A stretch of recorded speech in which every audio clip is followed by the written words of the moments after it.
সে নাকি আমাকে ক্ষমা করবে না। ক্ষমা করার মালিক তো আল্লাহ। তোরে আমি চামচা রাখি নাই মানুষের বইলা বেড়ানোর লাইগা।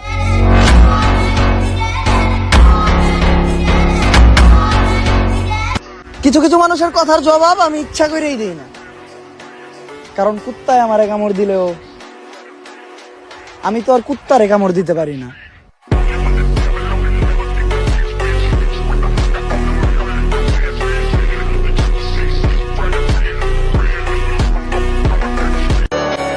অন্যের দোষ বলতে বলতে এখন নিজের দোষ বের হয়ে গেছে। জীবনে যাই করছি কট খায়া বিয়া করিনি।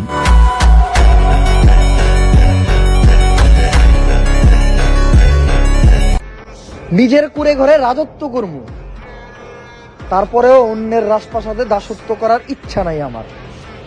এটা অ্যাটিটিউড না, আত্মসম্মান।